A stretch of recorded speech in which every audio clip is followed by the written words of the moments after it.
Hello मेरे प्यारे भक्तों, तो आज हम लेकर आए महाभारत कथा अध्याय 10।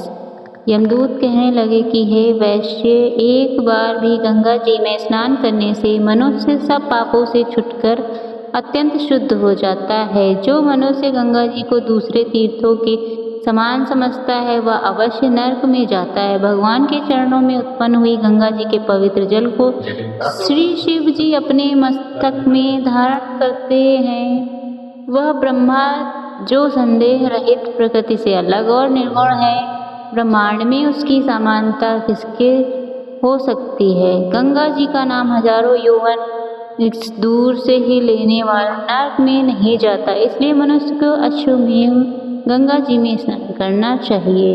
हे वैश्य, जो ब्राह्मण दान लेने का अधिकारी होकर भी दान नहीं लेता, वह आकाश के नक्षत्रों में चंद्रमा के समान है। जो कीचड़ से गौ को निकालता है, जो रोगी की रक्षा करता है या गौशाला में मरता है, वह आकाश में तारा होता है। प्राणायाम करने वाले मनुष्य सदैव उत्तम गति को प्राप्त होते हैं।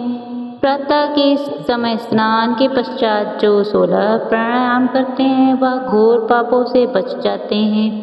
जो पराई स्त्री को माता समान मानते हैं वह यम की यातना को नहीं भोगते। जो मन में कभी भी पर स्त्री का चिंतन नहीं करता वह दोनों लोगों को अपने अधीन करता है। जो पराये धन को मिट्टी के समान समझता है वह स्वर्ग में जाता है। जिसने क्रोध को जीत लिया मानो उसने स्वर्ग को ही जीत लिया। जो माता पिता की सेवा तथा देवता तुल्य करता है वह यम द्वार नहीं देखता, और जो गुरु की सेवा करते हैं वह ब्रह्म लोक को प्राप्त होते हैं। शील की रक्षा करने वाले स्त्री धन हैं।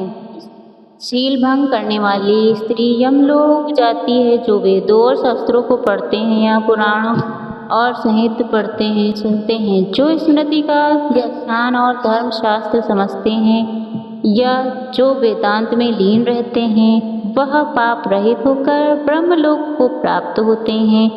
जो अज्ञानियों को वेद शास्त्र का ज्ञान देते हैं वे देवताओं से भी पूजित होते हैं। यमदूत ने कहा, हे वैश्य श्रेष्ठ, यमराज ने हमको वही आज्ञा दे रखी है कि तुम किसी वैष्णव को मेरे पास मत लाओ। हे वैश्य, पापी लोगों को इस संसार रूपी नरक को पार करने के लिए भी भगवान की भक्ति के सिवाय दूसरा और कोई उपाय नहीं। भगवान की भक्ति न करने वाले मनुष्य को चांडाल के समान समझना चाहिए।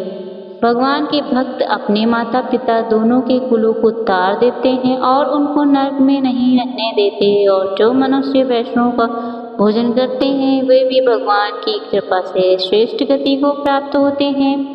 बुद्धिमान को सदैव वैष्णव का अन्न खाना चाहिए, इससे बुद्धि पवित्र होकर मनुष्य पाप नहीं करता।